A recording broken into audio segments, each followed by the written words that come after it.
इतनी ममता नदियों को भी कि माता कहकर बुलाते हैं। इतना आदर इंसान तो क्या पत्थर भी पूजे जाते हैं। काले गोरे का भेद नहीं, हर दिल से हमारा नाता है।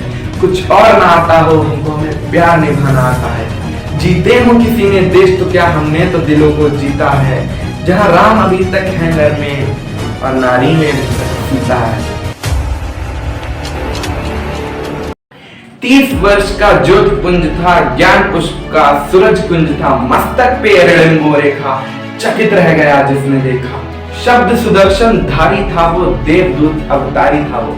हाँ, मैं बात कर रहा हूँ हमारे देश के एक महान इंसान, जिसके महान इंसान फॉलोअर्स रह चुके हैं। Mahatma Gandhi, Nikola Tesla, Rabindranath Tagore, and जिसने हमारे वैदिक कल्चर को पूरी दुनिया में टॉप पर लेके गया। उस इंसान की मैं बात कर रहा हूँ जिनका नाम है स्वामी विवेकानंद। तो आज मैं आपके साथ लेके आया हूँ उनकी कुछ जिंदगी के पहलू एंड उनकी कुछ लर्निंग्स को आपको दूंगा आज एक जबरदस्त कंटेंट। एंड मैं प्रॉमिस करता हूँ आपसे, अगर आपने इसे अपनी लाइफ में इम्प्लीमेंट किया, पूरी जिंदगी बदल जाएगी आपकी। गेम चेंजर है आज का कंटेंट। ये 3 बातें मुझे बहुत जबरदस्त लगी जब मैंने उनको पढ़ा। आज वही मैं आपके साथ शेयर करने जा रहा हूँ। तो वो 3 बातें क्या है? पहला है फोकस, एंड दूसरा है डीलिंग ऑफ सिचुएशन। वो ना बड़ी बुद्धि से सिचुएशन को देखते थे, उसे डील करते थे। क्रिटिकल सिचुएशन को भी वो बिना गुस्से के डील कर लेते थे। एंड तीसरा है कंपैशन, विनम्रता। बड़े विनम्र थे, गुस्सा तो उन्हें आता नहीं था। दूर दूर तक गुस्से से कोई रिश्ता ही नहीं था। तो पहली चीज आती है फोकस। एक बार वो अपने घर के बाहर पड़ रहे थे तो पूरी बारात आके निकल गई, लंगड़े गुस्से चले गए, पता ही नहीं चला कि बारात निकल गई। बाद में जब वो उठे, उन्होंने कहा यहाँ से क्या कोई बारात निकली थी? लोगों ने उनसे कहा वैसे बारात निकली थी और आप तो बैठे रहे थे, आपको सुनने नहीं दे रहा था कि ओह माय गॉड बारात निकली थी। वो इतना चकित हुआ खुद जानकर, उनका फोकस इतना हाई लेवल का था। एक बार वो अपने कमरे में पड़ रहे थे, वो 3 दिन 3 रात तक पढ़ते रहे, उन्हें पता ही नहीं चला। वो अगले दिन बेहोश हो गए, थोड़ा अनकॉन्शियस हो गए थे क्योंकि उन्होंने कुछ खाया नहीं था। 3 दिन 3 रात से पढ़ रहे थे। फिर लोग अंदर आए, उनके ऊपर पानी वानी छिड़का और फिर उन्हें बताया कि तुम 3 दिन 3 रात से बैठे थे। किस लेवल का कंसंट्रेशन होगा? 3 यहाँ 1 घंटा नहीं पढ़ा जाता है, 3 दिन 3 रात पढ़ते थे वो। इस लेवल का वो कहते थे arise and awake and stop not until the goal is achieved. उठो और दौड़ो जब तक तुम्हारा लक्ष्य तुम्हें प्राप्त ना हो जाए। इस लेवल का वो फोकस के साथ चलते थे ना अपनी जिंदगी में, तब उनका वही फोकस उन्हें वहां तक लेके गया। वो सिचुएशन को ऐसे डील करते थे ना।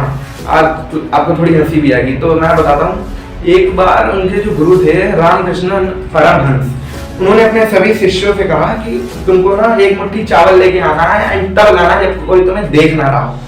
सब शिष्य लेके आते हैं, स्वामी विवेकानंद नहीं लाते हैं। फिर उनसे पूछा जाता है कि तुम क्यों नहीं लाए? तो कहते हैं आपने कहा था 1 मुट्ठी चावल लाना कि जब तुम्हें कोई देख ना रहा हो, लेकिन भगवान तो मुझे हर पल देख रहा है। देखा कहाँ उनका दिमाग कहाँ तक जाता था। इसीलिए तो आज वो लीजेंड कहलाए जाते हैं। इसमें बताता हूँ, एक बार वो खाना खाने के लिए वो फॉरेन में थे, तो जब खाना खाने के लिए अपनी प्लेट उठा के लाते हैं, टेबल पे रखते हैं, उनके सामने उनका प्रोफेसर बैठा होता है। तो वो उनसे बहुत चढ़ते थे। प्रोफेसर उनका बहुत चढ़ता था उनसे। वो गेरू कलर के कपड़े पहनते थे, भारतीय संस्कृति को फॉलो करते थे ना, तो वो बहुत चढ़ता था। तो वो प्रोफेसर कहता है हंस के साथ सुअर नहीं बैठ के खाते। तो यहाँ स्वामी विवेकानंद गुस्सा थोड़ी ना हुआ है। उन्होंने वो पता है उन्होंने क्या जवाब दिया? उन्होंने कहा तो फिर मैं उठ जाता हूँ। उसकी बेइज्जती हो गई ना, सारा पूरा लोग जितने बैठे सब हंसने लगे। फिर प्रोफेसर को आई और गुस्सा, उसने कहा चलो क्लास में देखता हूँ, मैं फिर क्लास में देखूंगा। क्लास में जाते हैं, उनका टेस्ट होता है। टेस्ट पे वो स्वामी विवेकानंद की कॉपी पे लिख देते हैं इडियट। चेक बैक कुछ नहीं करते, बिना लिखे नीचे लिख दिया इडियट। स्वामी विवेकानंद उस कॉपी को लेके जाते हैं प्रोफेसर के पास, कहते हैं सर आपने अपने साइन तो कर दिए बट नंबर नहीं दिए। यहाँ पे भी आपकी बेइज्जती हुई ना, मतलब अपने साइन कर दिया, अपना नाम लिख के उनको मतलब इडियट बोल दिया इनडायरेक्टली, मतलब उन्हीं का जूता उन्हीं पे मार दिया। एंड यहाँ पे गुस्से का तो नामो निशान नहीं आया ना। वो चाहते तो लड़ भी सकते थे, लेकिन उन्होंने दिमाग चलाया बिना गुस्से के। वो इतने मतलब ऐसा जवाब देते थे कि गेम चेंजर थे वो बिल्कुल। अब मैं आपको बताऊंगा सबसे मोस्ट इंपॉर्टेंट टॉपिक जो मैं आज का लेके आया हूँ, दैट इज कंपैशन। वो बहुत विनम्र इंसान थे। एक बार उनकी माँ ने उनसे कहा कि बेटा चाकू देना, तो उन्होंने चाकू उठाया, उसकी धार की तरफ उन्होंने खुद पकड़ा एंड लकड़ी वाला जो हिस्सा था वो अपनी माँ को पकड़ाया। इसी से पता चलता है वो कितने विनम्र थे, उनमें कितनी करुणा थी कि वो मतलब वो चाहते कि मुझे दुख हो जाए लेकिन सामने वाले को ना दुख हो। अब आ गया इस वीडियो का सबसे तगड़ा पार्ट जो आपको भी हैरान कर देगा। आप भी सोचने पे मजबूर हो जाएंगे क्या इंसान थे वो एकदम। 11 सितंबर 1993 में उनका एक कॉन्फ्रेंस था, शिकागो में वो गए एंड वहां पे उनको भी स्पीच देनी थी, लेकिन वो के जो बड़े बड़े इंसान थे उन्होंने कहा था कि कोट पैंट और टाई वगैरह में आना, लेकिन वो कहा अपन दूसरों की सुनने वाले, गेरुए कपड़े में गए, एकदम ऑरेंज कलर की पूरी ड्रेसअप में गए। वहां जब वो गए, वहां उन्हें बहुत हीन भावना से लोग देखने लगे कि ये भारतीय क्या ही बोलेगा। और से लोग इतना चिढ़ते थे कि इनका नंबर उन्होंने लास्ट में जानबूझ के कर दिया कि अब इनको लास्ट में बुलाएंगे। लेकिन यहाँ पे वो गुस्सा तो हुए नहीं था, उन्होंने किसी को गालियां वगैरह कुछ नहीं दिया, वो लास्ट में गए। एंड आपको मैं बताऊं, लास्ट में जब वो गए ना, एकदम सन्नाटा छा गया।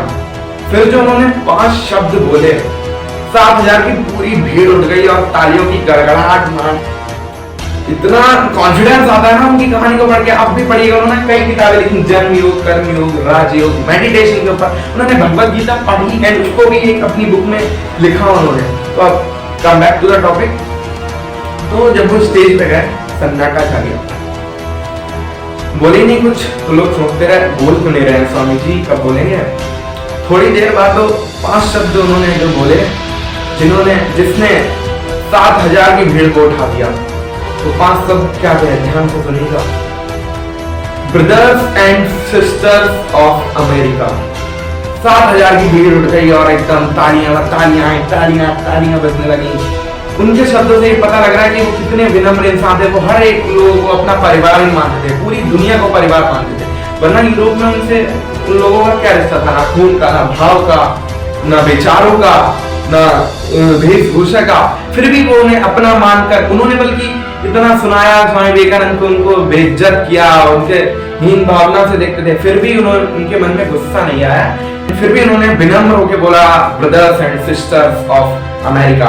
इससे उनका स्वभाव देख रहे हैं कि वो हर लोगों को अपना परिवार मानते हैं। तो इससे हमें ये सीखना है कि हमें भी ना अपना नेटवर्क बनाना है, तो हमको भी रिलेशनशिप्स बनाने पड़ेंगे लोगों से। कोई खुद नहीं चल के आएगा, कोई परी उड़ के नहीं आएगी जो आपकी जिंदगी बदल देगी आके। आपको जो करना होगा वो खुद ही करना होगा। जब उन्होंने बोला brothers and sisters of America, तो यहाँ पे दिख रहा है कि वो अपने आप सबको परिवार मानते, किसी का भेदभाव नहीं करते।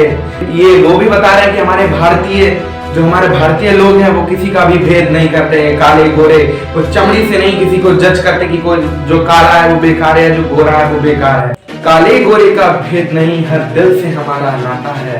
कुछ और ना आता हो, हमको हमें प्यार निभाना आता है। जीते हो किसी ने देश तो क्या, हमने तो दिलों को जीता है। जहाँ राम अभी तक है नर में और नारी में अभी तक सीता है। इतनी ममता नदियों को भी माता कहकर बुलाते हैं। इतना आदर इंसान को क्या पत्थर भी पूजे जाते हैं। भारत के लोगों से सीखो, बस एक ही गीत में गाता हूँ, क्योंकि भारत का रहने वाला हूँ, भारत की बात सुनाता हूँ। तो आई होप आपको आज की लर्निंग्स अच्छी लगी होंगी एंड आप प्रॉमिस कीजिए कमेंट में कि आप उसको अपनी लाइफ में इम्प्लीमेंट करेंगे। तो इसी के साथ अलविदा लेता हूँ आपसे। जय हिंद, जय भारत।